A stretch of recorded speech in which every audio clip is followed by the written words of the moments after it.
Hello and welcome to the Southbound Sports Show. I'm your host, Richie Leahy, here with my co-host, Matty B. And from the NFL side of things, the fantasy's just been annoying the crap out of me. So this might be a college football heavy show. I know Harbaugh coached last night, and with the Ohio State rivalry week coming up, Michigan, Ohio State, I keep seeing people talk about like how Michigan hasn't beat Ohio State since cheating or something. And it's like, guys, Harbaugh's winning in the NFL right now with a team that hasn't made the playoffs or had any success recently. Same roster. Like, he hasn't really made any changes other than bringing in some of his own guys. And yeah, they fell short against the Ravens last night, but I'm pretty sure they're going to make the playoffs. He has that team playing strong enough that it's like, come on. I don't think he needed the signs to do anything. Look at Ohio State's greatest coach in recent times, Urban Meyer. He only mustered 2 wins in the NFL. Heck, Harbaugh is a win or 2 away from Nick Saban's best season. In his first year with the Chargers, what the hell? Right? With another team. He's already crushed it with the Niners. Troy Aikman, I don't know if you watched the game last night. Troy Aikman was basically running a Michigan ad for us, talking about Harbaugh and how the Michigan program was so great under him. And they kept showing graphics about like how he took over and brought him back and how he was able to bring his guys in and all this stuff. He mentioned Michigan like at least 50 times. I was very impressed. I think it was Aikman.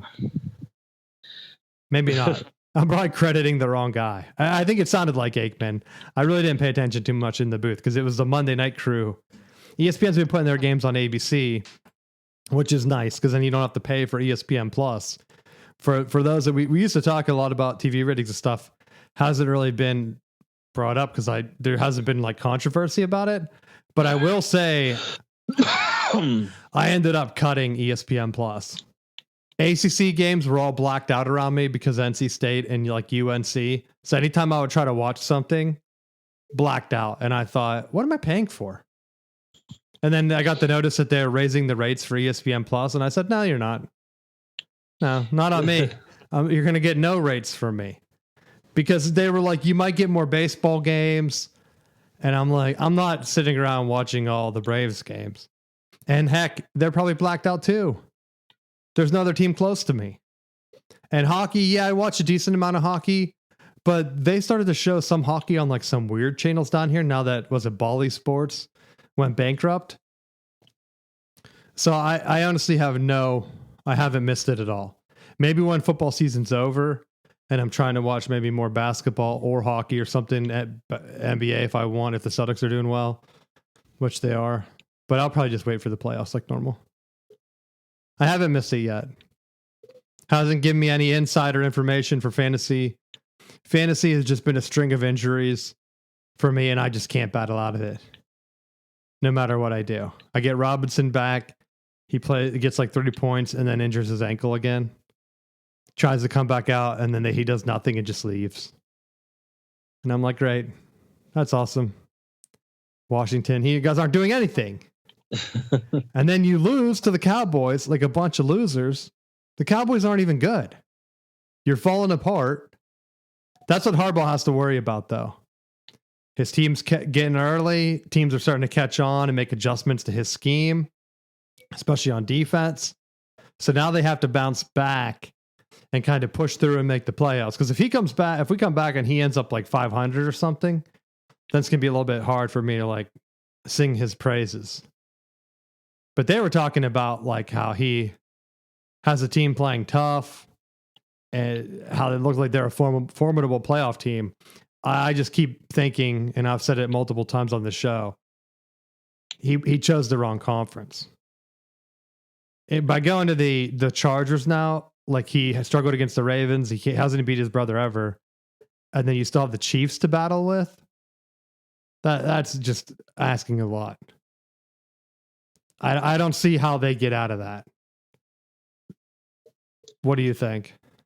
Yeah, I don't know. I mean, I do kind of laugh with your thoughts on fantasy too, because it definitely especially in a league like the one that we're in, where you have so many teams.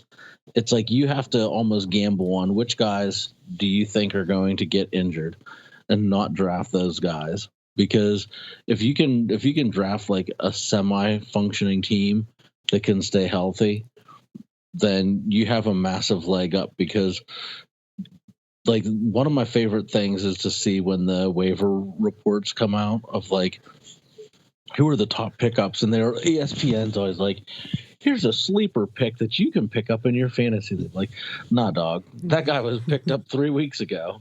Or he's drafted for $14. It's like, oh my gosh, how's that a steal? People were bidding him up before the year even started. I can't find a running back backup. I drafted 3. Breece Hall, he was on a bye. That's why I got killed this week. Williams for the Broncos, I think he got passed up by the other guy, which I could have gambled on and waited for him, but I didn't. I went with their number 1, thinking he would have a breakout year. Wrong. So I've been running Breece Hall and Robinson from Washington because I knew Eckler wasn't going to do good, right? I knew that was a bust. That's one guy like I stay away from. You start to get injured on me, I'm not picking you up again. I don't care what the hype is or how many teams you change. That's kind of why I've stayed away from Derrick Henry, although he's looked great and it's made me miss him. I thought, man, if I had Breece Hall and Derrick Henry, maybe my team would be different this year.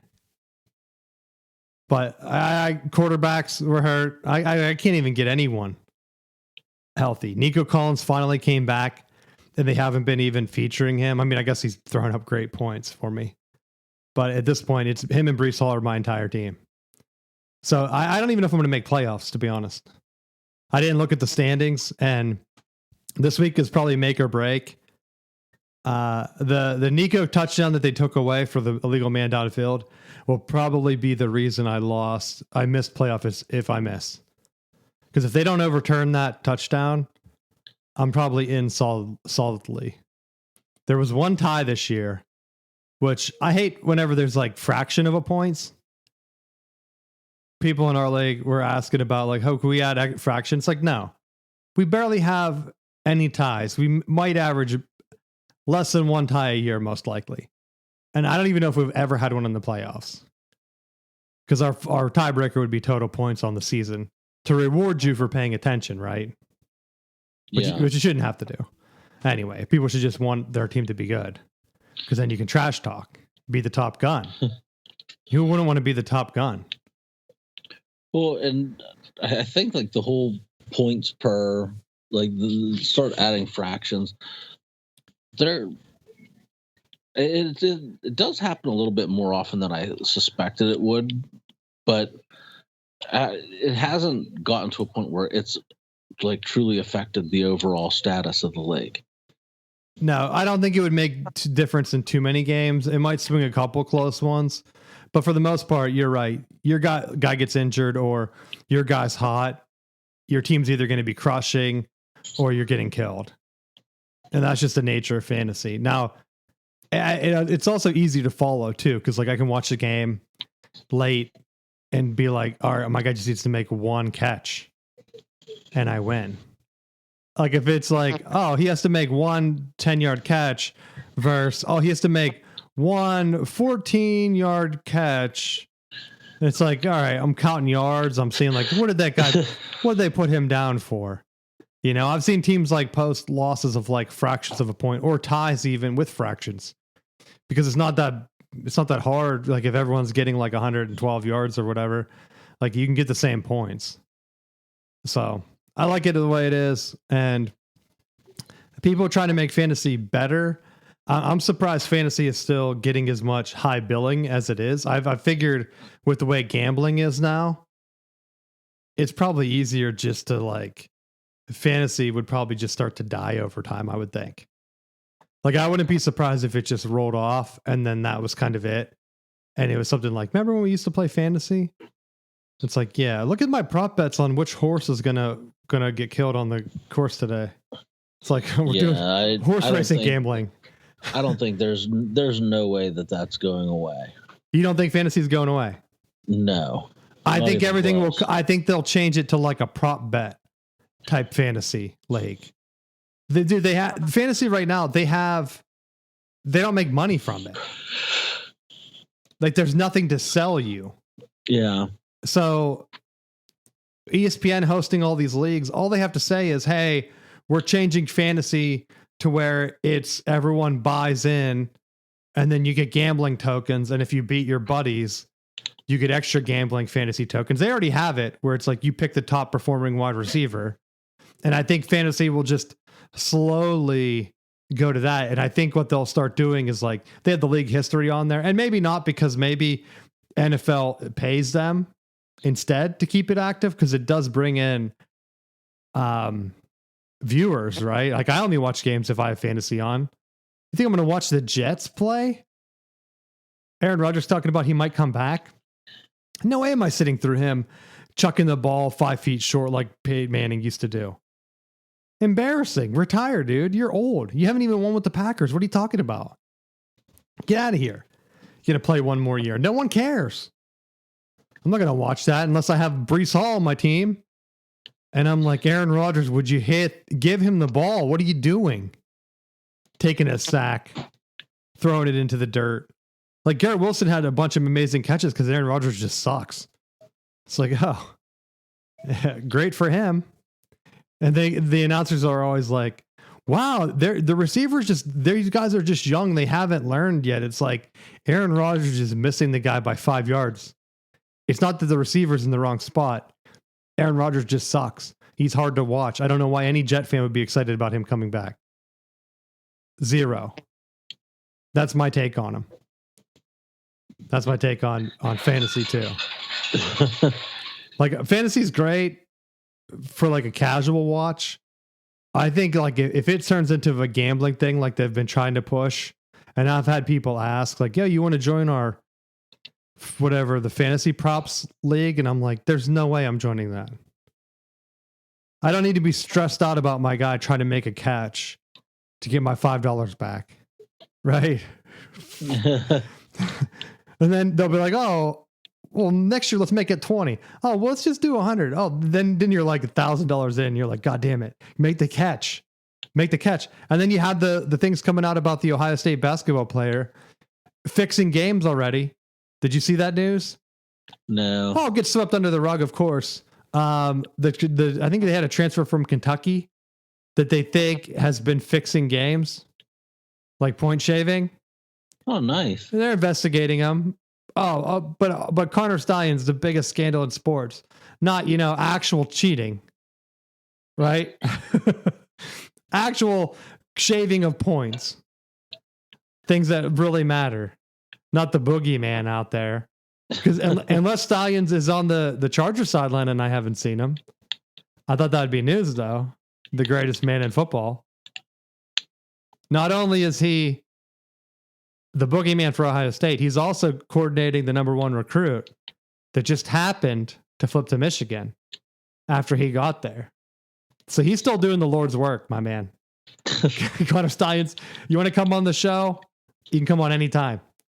I'd love to talk with you. You can hang out with us. Come to family dinners. When's our next family reunion? I show up with Connor Stallions. Could you imagine? They'd be like, what the hell? So the funny thing with the NIL, I'm going off on 100 tangents today, but the funny thing with the NIL is I've been saying all along that they needs to happen. People are like, I like it the way it is. You like it when like Clemson is setting up fake churches for people's uncles and then donating money to them? Like that's just getting NIL under the table, right? Rashawn Gary came out and said, yeah, Clemson offered my family this much money through like their legal NIL, whatever, under the table stuff. Now that NIL is out in the open, teams can actually just pay the guy. Like Underwood, the number 1 recruit, quarterback, they can go together with like Dave, blanket his name, from Barstool, the Michigan alum. Yeah. He was in on it. The guy from Oracle. Oh, what was that guy's name? I should have wrote these down. I texted you. Ellison? Is it Larry? I think so. So randomly, one of the richest guys in the world, his wife, girlfriend, maybe, out of nowhere, started this fund or started to fund the recruitment of the number one quarterback to Michigan. And he made comments like, he likes winning, Matt. That's all I needed to hear. I'm in 100%. This guy likes, I think it's his wife, which is kind of weird because when you look like, this is a billionaire, you would think that like Elon Musk, we hear all about his girlfriends and stuff, right? You would think this guy would have had, if his wife went to Michigan, which it seems like is the case, and she's a big Michigan supporter, and he has tons of money, he spends it on like horse racing and stuff, and now he wants to start spending it on college sports because it makes him happy when Michigan wins, dude. That's a good sign for me. That's a real good sign. All the car dealers in Ohio can get together. They're not going to be able to compete with that guy. So this is leveling the playing field, dude. Out in the open, if what is it? Mercedes-Benz is that who's like by Clemson or is up by Georgia? Like that's the one like big dealership, or maybe it's Audi down there that like supposedly funds some of their NIL stuff. Great. Every school can kind of have their thing. That's why I was joking last year about Florida State getting the Saudi Arabians in. Let them do like a Saudi Arabian Seminoles thing. They have tons of money, right? Why not? Well, why not have a sponsorship? People are already talking sponsorships. I don't know. I don't know if we talked about this, but Michigan put out a survey. It was like, hey, what do you want to see? Like, it was like, do you want to see ticket prices increase to help pay for NIL? Do you want to see like sponsorships on the field? I was like, what is this? No, I want to see billionaires paying for our team. And then, and then making comments like, I like winning, right? That's what I want to hear. Sherrone Moore, hey, he beats his rivals. I'll give him that. He won all 3 trophy games this year. Quarterback was a weak link. He was able to seal the deal. NIL or not, the head coach still has to have boosters in, right? Look at A&M. When Jimbo fell out, they weren't paying for him to get recruits anymore. So the head coach has to be able to, he's more like a CEO now. Like Lincoln Riley, him being a head coach at USC, I think kind of shows the turn. He didn't like Oklahoma and the SEC because he didn't want to play the money game, right? He goes to USC. Boosters are supposed to take care of everything for him. He's still having the outside noise where he could get fired now because he's supposed to deliver the on-field results. You can't say, hey, I'm not going to do the PR CEO type stuff for the football program. I'm just going to focus on the offense and like the X's and O's. And then your team struggles to even win in the Big Ten. They're not going to back you anymore. And then you're kind of stuck. Like even Venables, I thought he was on the hot seat. Then he beats Bama. Oklahoma storms the field. Like that bought him probably another year or two. Yeah. So having those two like come and be the OC and DC at Michigan like a couple weeks ago, I wouldn't have been surprised by it. If Sherrone Moore is able to get billionaires to fund the roster, he's probably able to attract some good coordinators, which it seems like there's some rumors that some other ex-coaches, Oklahoma now is going after Dan Mullen, Michigan supposedly in on him, which would be a great, bring in some guys. And I've had some Ohio State friends tell me like, oh, doesn't that mean like it's not going to cause like internal strife? Ohio State's best recruiter, Brian Hartline, was elevated to OC for what, Matt? A week? Then they're like, hey, you just be co-offensive coordinator. We just don't want you to leave because you're good with recruits. We're going to bring in the brain, Chip Kelly. Right? So Brian Hartline does nothing other than recruiting still. You can't tell me they're running Brian Hartline's offense. You don't bring in Chip Kelly to run Brian Hartline's offense. So if Kirk Campbell, I still want him fired. Like I still think there needs to be some blood this year. If he's bringing in top recruits, which I don't think it was him, then maybe keep him around. I guess that's up for Sherrone Moore. Sell me on the team, right? Get me excited.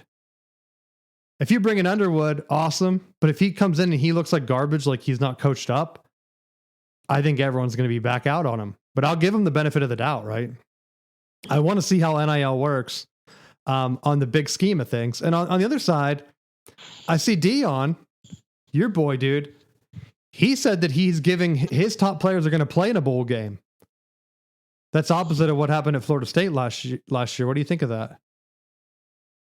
I could truly care less what he does in Colorado right now. If they have the money put aside for it, I mean, when you look at how many players were drafted from that last year's team, it was in their interest. Like, there was no additional motivation for them to play in that meaningless bowl game after the snub. Now, to me, there's some other things that I see are a bit more ironic when you're looking at this playoff as to how they're starting to do the mental gymnastics of saying this team needs to be in, but this one's out. And with the expanded format, I think it leans even more on the fact that if they just followed this same relative template, that if there's this perceived top 4 conferences or top 5 conferences, even if you take 1 and 2 from each of those conferences, it still gives you wiggle room for these extra at-large bids. But it's like you have the Big Ten and you have the SEC continuing to push for these ridiculous amounts of additional spots. And I think, like, this is the thing that's always pissed me off about it. Like, and specifically the SEC, but I mean the Big Ten's almost following suit at this point, that if you put 15 teams out of 16 in the top 25 for no reason, and then as they start to beat on each other, it's like, well, look at all these top 10, top 15 matchups that we have. Well, yeah, because it's front loaded with dick bags. Like, like if you have it relatively competitive, like, there's not a conference where you can say, oh yeah, they definitely have 8 solid teams. Like, there's not 8 teams in a conference that are vying for the conference championship. Shut up. At best, I'll give the benefit of the doubt. There's 4 teams in your conference that can legitimately play for the conference champion. You're not going to have now. Are you going to have a potential scenario where Team A beats Team B, who beats Team C, who beats Team D, and you have like a bunch of 3 to 4 lost teams that have all beaten on each other, and you're trying to decide which is the best way to rank them? I can kind of see something along those lines, but I mean, they've created almost this 2-tier system. So if you really enjoy the product of the NFL, buckle in, because that's the direction that the Big Ten SEC Battle Royale is coming to. And if they don't figure out a way to cap some of this NIL, because it's gone from, oh yeah, let the person capitalize on their jersey sale, to we're going to pay them $15 million and then not have them even play it down yet. Because I think that's the thing that is scary at this point, is that when you're looking at, you're going to pay that much money for an unproven kid. Now, where's the motivation after he gets that first payout? Because that's gonna change his whole family dynamic. That I think you really have to be careful as you're awarding that money, because it's only going to go up. And you have players in the NFL right now that aren't making the type of money that some of these people, specifically that Underwood that just signed with Michigan, he's making more money than like first round draft pick running backs and other players that are in the league. So I think it's definitely something interesting to keep an eye on. Well, he definitely deserves it, man. Playing at the winningest program in front of the biggest stadium. I hope he does well. And actually, you talk about him and maybe being overwhelming. A good friend of mine, Tom Brady, he's going to mentor him. So he's going to be ready to go, I think. Learn from the best. Why not, Matt? Well, you better hope so, because then you're going to end up 1-9. That's one of the ways you do it, is to bring in a quarterback that you think is going to change the program, and then he freaking stinks. We'll see. Here's where I think that a lot of people are underestimating some of these smaller schools that are football only. And I brought up BYU and SMU. Maybe not BYU off the bat because of their restrictions on like admissions and things like that, and like kids taking their journey or whatever. But SMU right now, you can't tell me that if they're going to unload a money cannon, that they can't compete and be Miami of the 80s. or heck, even SMU, whatever. What was that thing they did, that ESPN 30 for 30, like the ponies or whatever? You can't tell me that they couldn't do it, because it's a lot easier to sell some top recruits and say, hey, you're going to go to Alabama. Alabama, they're struggling now with the new coach. They blew it to Oklahoma. Where SMU, hey, we're 10-1. I don't see a scenario where SMU right now gets left out, right? They're going to be at worst 10-2. The funny thing is, I don't know if I was watching, I think it might have been the Notre Dame game. Was that on NBC? Whatever the non-ESPN game was, took a shot at Texas that made me laugh, because Texas, with Michigan losing and their schedule being 8 games in the SEC, they have no ranked wins. They were saying that the SEC guys were complaining that the Big Ten had so many teams ranked in the top 5 last week. They broke it down and said, look, the SEC, we don't even know if any of these teams should be ranked. And surely if they have 3 losses, why are they jumping the ACC teams that only have 2, or heck, the Big 12? Because right now the Big 12 is a mess, where you talk about 4 teams that could win it. Right now, Arizona State, BYU, Iowa State, Colorado, they were all choking last week. BYU, Colorado, they were clear front runners, where all they had to do was win out, and they were probably in the playoffs. BYU's on a 2-game losing streak. They're pretty much done. Arizona State coming to get in. I think they're going to have maybe 1 team get in the playoffs, depending if Kansas State can knock off, was it Iowa State they play or something? Colorado could sneak back in if BYU loses. So that's something to watch. That's what I'm hoping for. And then from the ACC, though, I wanted to bring up Clemson. Right now, Clemson's at 9-2. Yeah, they lost to Georgia, whatever. They beat South Carolina. They're in the playoffs in my mind, unless they go to the ACC championship game and get that 3rd loss. Because I could see the committee saying, well, they have 3 losses. Alabama also has 3 losses, and we're going to see this year, does the championship game appearance hurt you? Because that's given a team 1 extra loss that they wouldn't have had before. So Clemson sitting here, they're going to be 10-2 if they beat South Carolina. That's a good enough to get in my mind. They're ranked 12th right now. I don't know what the current playoff rankings have them in, but I think when everything kind of shakes down, let's see, because it was just, well, this is not the rankings, ESPN. I think what the most recent one had them like right at 12. And I don't know if they would have been in with the automatic bids, but some of those other teams are going to lose, like Georgia and Tennessee, like they're going to be probably in. But right now, the SEC only had 3 teams in. Alabama's behind Clemson. I don't see a world where Alabama jumps Clemson. They beat Auburn. Auburn's not ranked as high as South Carolina. So it's 100% on Clemson to keep the SEC out. So if the ACC is going to complain, it's because Clemson choked in their rivalry game. That's all it boils down to. Clemson can single-handedly keep out that 4th SEC team. They have South Carolina at home. Keep them out. Notre Dame already did their job. Even if Notre Dame loses to USC, I don't see them falling out with 10 wins. To me, it's going to be hard for the committee to say 9-3 Alabama, that their most decisive win was what? Georgia? That they blew their big lead against? And then everything else, like they're losing what they have Missouri. Like a lot of the SEC with their 8-game schedule, it's hard for them to point and say, well, we played each other, because they didn't. And they lost other games, like Ole Miss is losing to Kentucky or whatever, teams that are garbage.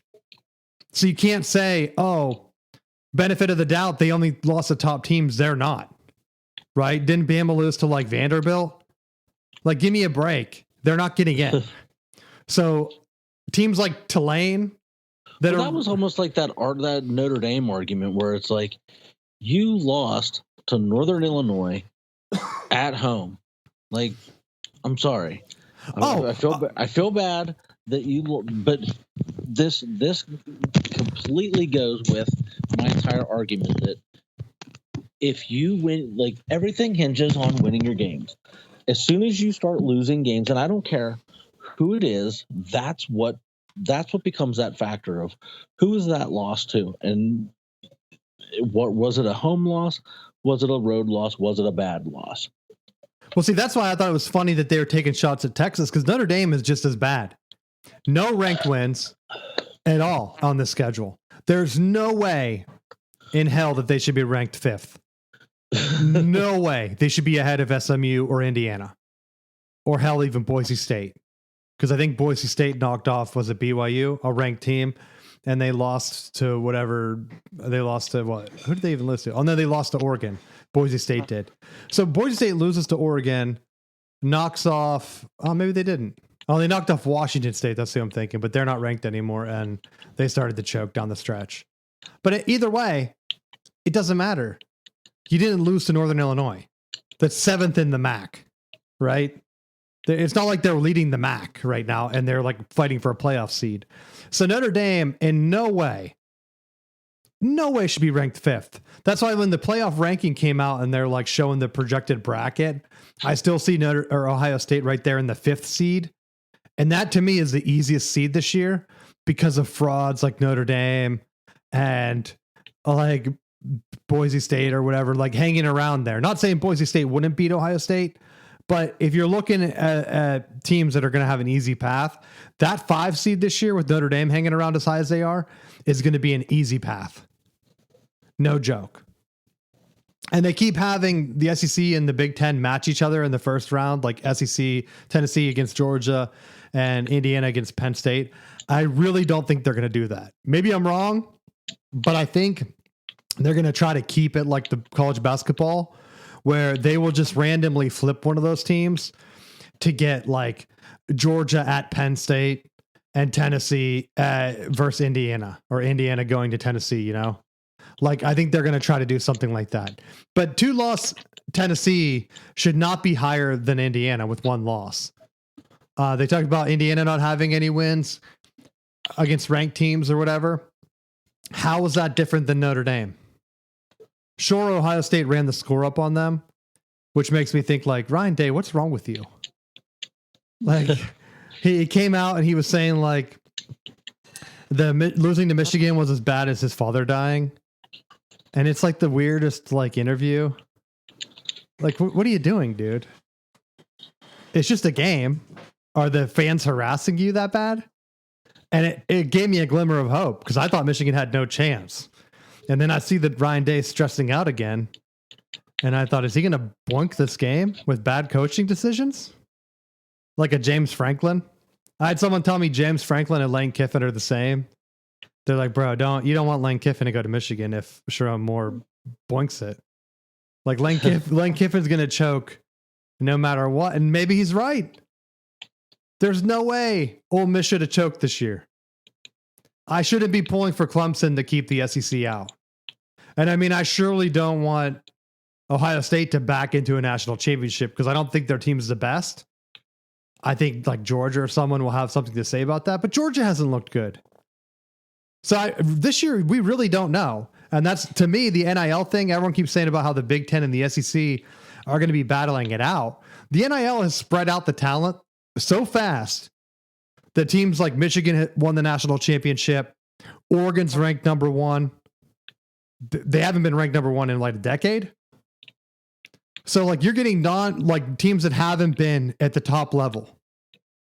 Like everyone's saying Michigan can't compete anymore. They'll never beat Ohio State. NIL kicks in. Michigan wins the national championship. Ohio State's now struggling. I think they said this year could be the first year Ohio State doesn't end up in the top 3 in the actual talent. Like, do you know how you can rank not by the ranking? Oh, I was going to say, don't give me that crap that they're not going to be one of the top teams because their composite has been through the roof forever. Well, that's what I'm saying. The composite, they haven't done diddly poo since with those classes, but I mean their rankings are always high. They're getting their picks of who they want. Well, that's what I'm going to say. The composite this year, that's the word I was looking for. Thanks. The composite, this is going to be the first year where Ohio State might not end up in the top 3 in the past, 10 years, it's always been Alabama, Ohio State. And then recently it's been Georgia. This year, I want to say it was Oregon. If you look at the top of that, the average, it's Georgia, Oregon, then Alabama, and then Ohio State and Texas. And Texas could jump them. And then Michigan's 5 now. So in the past, Michigan, I guess that's 6. Or no, is it 1, 2, 3? No, Texas is 5, Michigan 6. So since Brady Hoke, Michigan hasn't been up there in terms of the talent average, which would be the blue chip ratio or whatever. Not the fake composite, because Ohio State takes 12 receivers that are ranked 5-star. And they're like, hey, our rating's really good, but all these guys are receivers and our guys just dinking and dunking mesh routes underneath. Why aren't we winning the big games? I don't get it. That's what I look at when I see Ohio State's offense. I'm like, all right. Penn State, what did you think? Did you watch their game where they did the fake punt? That was a ballsy move, dude. I thought Penn State shouldn't have been close to Minnesota. Did you know that Michigan beat Minnesota this year? I thought, no. Yeah, we beat them. That's one of our rivalry games, bro. The jug. Well, you have every I can't help it. When you're the national champs, man, everyone wants to take you down. Everyone wants to have a trophy with you. It's just the way it is. Oh, you had one good year where Connor Stallions gave you all the signals, and you think you did something. Hey, he wasn't allowed on the sideline in those playoff games. You've been butt cheeks for years, and you have one good year, and it's like, oh yeah, we have all this tradition. Hey, we have the traditions. Winning is program. Yeah, cheeks. So, you also have a 200 head start on everyone, where the rest of the schools couldn't read. You're like, oh yeah, we're ahead of the game. Hey, Rutgers started football, not us. You would think they'd be better. What about the ending of their game? Would that have been a gut punch? I would have probably just stayed and booed the coach. So for people that don't know, it was a really windy day. I think it was at New Jersey. Illinois drives down. It's 4th down.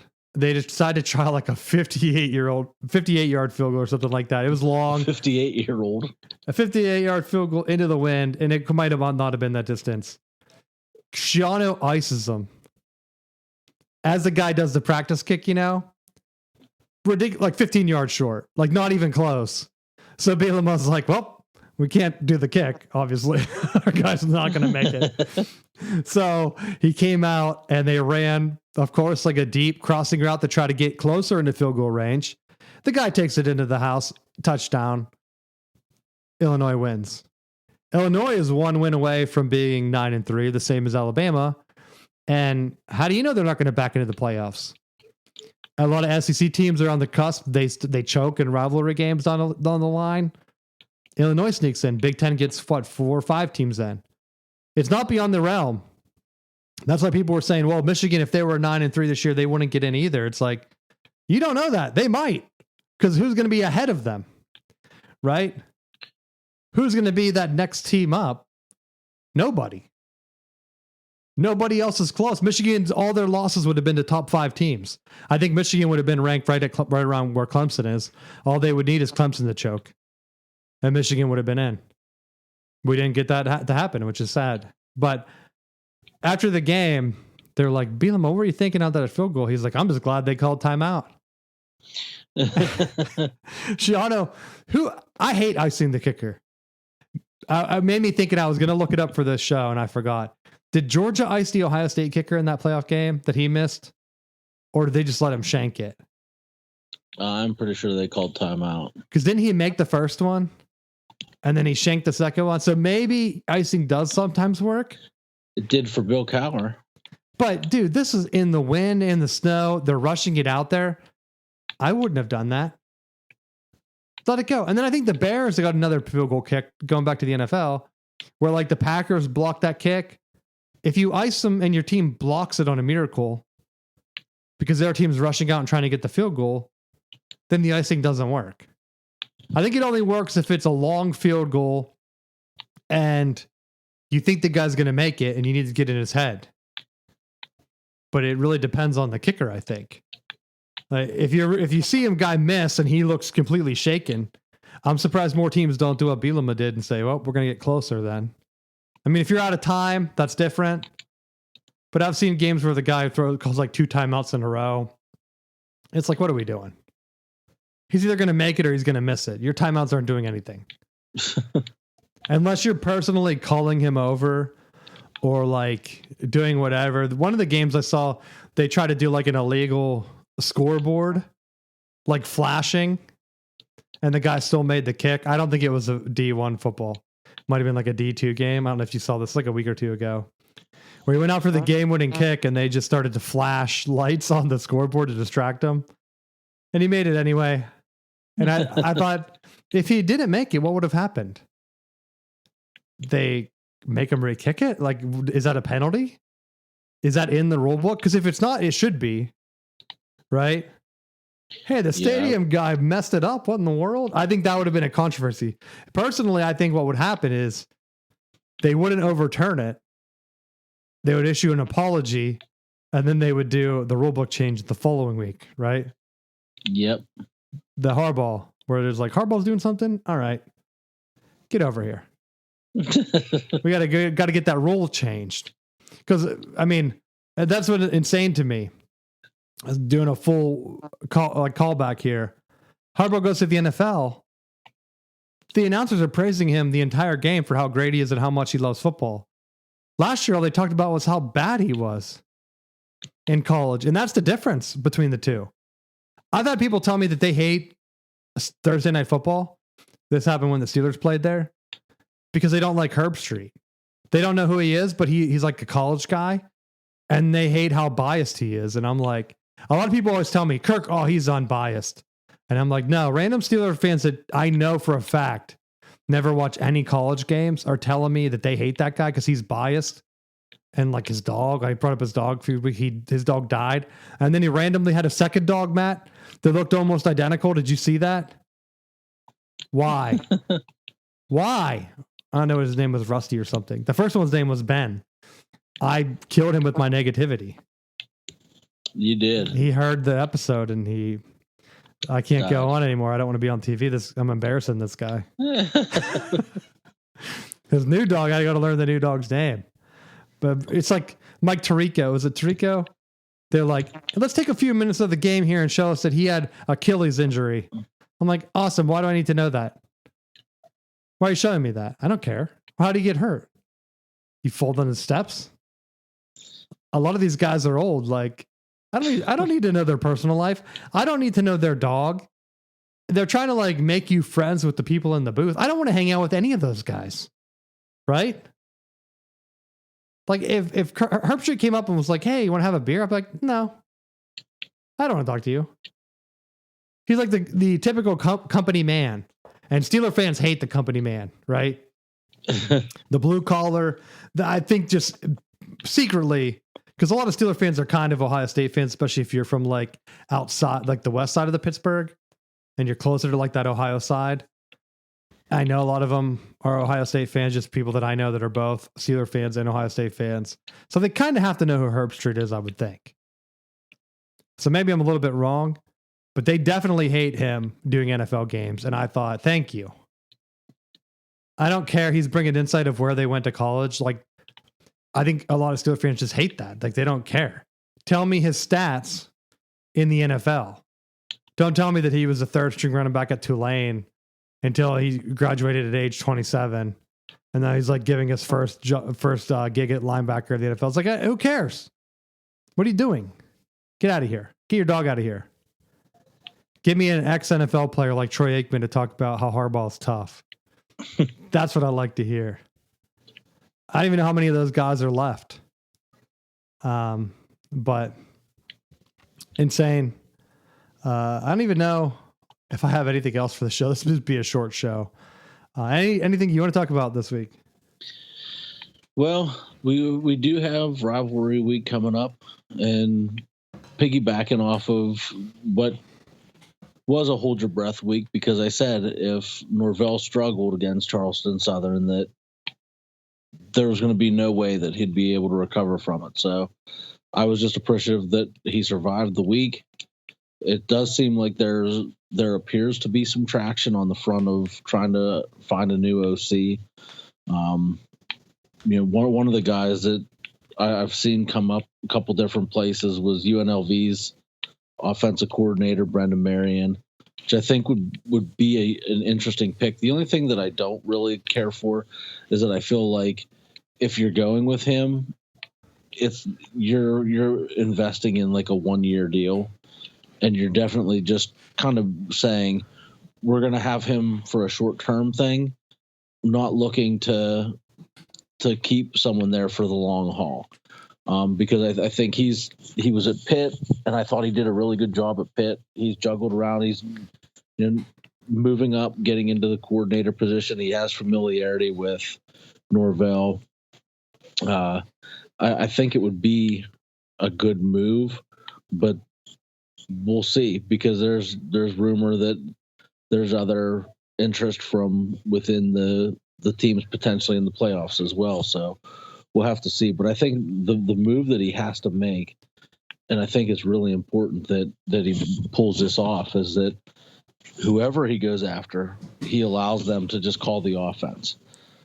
I think he has to get guys, and with kind of playing a similar role of a couple years ago, you have to have guys that can recruit, which was killing them, and just be able to say one of the things that you can lean on with your recruiting approach is saying, hey, I'm going to be calling the plays. It's not going to be Norvell's offense, to try to entice some of these prospects to come in. So you think that they should just change coordinators, keep Norvell, but his recruiting hasn't been up there, dude. That's what kind of shocked me when I looked at the updated rankings after the Michigan flips. I was like expecting to see Florida State around, like, typically like they're historically like a Michigan where they're going to be around the top 10, right? And so I'm like expecting to see them. Well, if they're not doing good, they should be at least 15th, right? They're like 40 something. I was like, did he give up? I'm like really shocked here, because like you shouldn't be behind like a Nebraska at this point, or heck, even like a Minnesota or whatever. Like 40 something is kind of shocking. It makes me think that recruits don't think he has a future. Well, I think part of it is with the way that they were negatively recruited. Like I think you look at losing that player, or the opportunity to go to the playoffs, and I don't think, like, when you look at it, I feel like it's a scenario of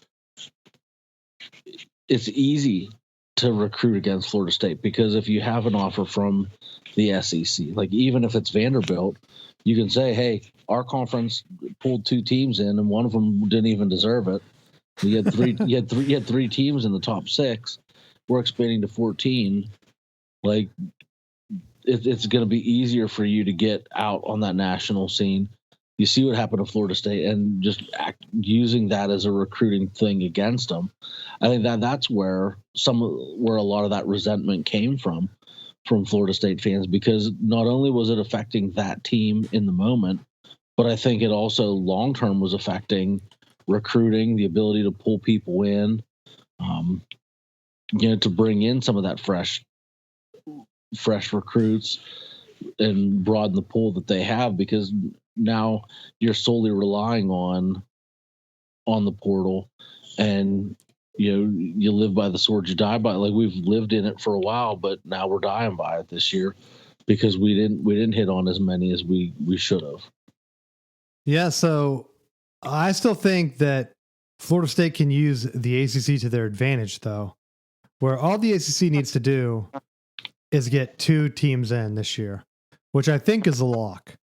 They might get 3 in, like I said with Clemson, because if SMU and Miami win their last game, they're both 11-1. Even if they lose the ACC championship, they're not getting jumped at 11-2 for a 9-3 SEC team. It would be insane for that to happen when they're like, how many? Because remember when the college football rankings always showed like, well, here we have to jump Texas ahead of Florida State because they have 3 ranked wins in the college football rankings. What are they going to say? Oh, we had to jump Alabama ahead of SMU because they beat Vanderbilt. Or no, they lost to Vanderbilt. They beat Georgia. Yeah, they beat Georgia. One win. One win. Oh, yeah. Sorry about the losses. They don't really matter. That's not like the rankings they're showing now. I'm so surprised with Notre Dame because I think when it's all said and done, they have to flip them. I think that's why Notre Dame's been running the score up, to be honest, because they know they need style points. And I really think they're going to get hammered. Like, I would love to see Notre Dame play Penn State in that first round, just because, honestly, I know Penn State, they didn't really speak out against Michigan. They weren't like that. They didn't really stick up for us either. But it wasn't like Franklin, like Matt Rule's still talking about it. So, like, a loser going to keep talking about the past like that, right? So Franklin has moved on. Franklin actually should call up Jim Harbaugh and say, like, what are you doing, buddy? How did you beat Ohio State? Like, what do I need to do? Like, I'm choking in big games here, bro. How did you turn the corner? Like, you're not in the Big Ten anymore. Give me at least some advice. Because we're struggling here. We almost lost to Minnesota last week. We had to do a fake punt. Did you see that? That was not on my idea, like, of things to do. And Harbaugh he's crazy about football, right? He'd probably give him some tips. Because that's what Franklin needs to get over the edge, right? Because Harbaugh was struggling, but he's always been close just like that, even in the NFL. He hasn't got over the hump in the NFL. He keeps losing to his brother. He's back to where he was in Michigan, right? Close. He has a national championship, yeah. But I think his plan is to still, within 3 or 4 years, to win. Like, it took him 3 years with the Niners. I think it was the third year they lost to the Ravens in the Super Bowl. I think his plan is to have 3 years with the Chargers where he turns it around. If you remember, the Niners were in the NFC Championship, I think, all 3 years. His first 3 years there. That one guy dropped the punt against the Giants the year Eli upset Tom Brady. I think the second time. I think he beat him, right? He beat Tom Brady both times? The second time, the Niners should have won that game. Their punt returner botched 2 punts, I think. Like, that could have been Harbaugh's year. Doesn't happen. This year with the Chargers, like, I don't know. In the playoffs, anything can happen. But having just that experience, all it takes is getting in the playoffs, people remembering it. So SMU getting in the playoffs, people are saying, hey, who's SMU in Texas? And you're like, oh, hey, you can go to A&M, right? They're in the SEC, like, awesome, but they don't make the playoffs. Why would you go there? Like, oh, yeah, great, you can play in the SEC, awesome. Well, we're worried about trying to get a national championship. And then the other team, the recruits are going to start to say, oh, well, I do want to play on the national stage, right? Because with the TV deals now and SMU and ACC being on, like, CW, it's a lot easier to sell to recruits to be like, the Big Ten's like, hey, we're on national TV every week. If you play for one of our big teams, you can come here and be it. It's still going to be hard for, like, an Indiana. They can get in this year, but, like, how are they going to build off that, right? They extended Signetti for, what, 10 more years or something? He could still jump, but why would he? He seems to be pretty arrogant. Did you hear what he said? He said something like, you don't know who I am, but I win big games. Google me. Like, who says that? And then gets crushed against Ohio State. Like, that's what I beat Ohio State, buddy. Beat him. I would have loved it. I would have loved it, but you let everybody down. And it was close. Like, you let a punt return for a touchdown. It was like a heartbreaking loss for them at the beginning. Then they try to come back, and then Ohio State just pounds it down their throat. Like, that's a program backbreaker. When you're building something, you talk trash. That's like that's like a Michigan State move. They talk trash, upset a few teams, and then they get killed by Ohio State, where it's over so early that it's hard for recruits to say, well, I kind of want to go to Indiana, but you guys got really killed there against Ohio State. I'll just go back to Ohio State. And that's where, like, other teams have to step up and get Ohio State out of the playoffs. If Ohio State makes the playoffs every year, they're going to keep recruiting at that level. That's where, like, if Georgia, they were at crisis level this year, where they lost 2 games. If Georgia Tech upsets them and they miss the playoffs, are boosters going to pay for that? Right? They already can't beat Bama. Now they could back their way in the SEC championship game. I think they're already in it, aren't they? Mm, You can't. I'm pretty sure they said that they were locked in after the other upset, whatever the other one was. Was it Ole Miss? So now I'm pretty sure it's Georgia versus the winner of Texas and Texas A&M. If Georgia Tech upsets Georgia and Georgia loses the SEC championship game, there's no way they're putting a 4-loss Georgia in the playoffs. Write that down. I don't see any way how they can say, well, we're going to put in this SEC team that lost 2 games in a row. I don't think Georgia will lose those 2 games, but it is a possibility. And if that would happen, it's like a joke. It's people like dressed up as Georgia fans for Halloween. You're like, what are you, SEC runner-ups? Like, we're dressed like that for? Because they won 2 national championships, but they only won the SEC, the one time? they lost to Bama? So, and they lost to him last year? At some point, you're going to be paying for top recruits. You're going to have to get those results. Like with Colorado, people were picking them to win 5 games. They could be the Big 12 champ this year if things work out. They could have had it if they wouldn't have choked last year, last week. But was it Kansas that beat them? Kansas is starting to turn their stuff around. They had such a big fall off at the beginning of the year. I didn't know what to think of them, but I was hoping Dion could make the playoffs because I want some exciting matchups. I think Hunter's the best guy in college football. He should win the Heisman. They left him off the best D back list, which is insane. Like Deion Sanders said something about how he doesn't even want his trophy anymore. Yeah. What are you thinking?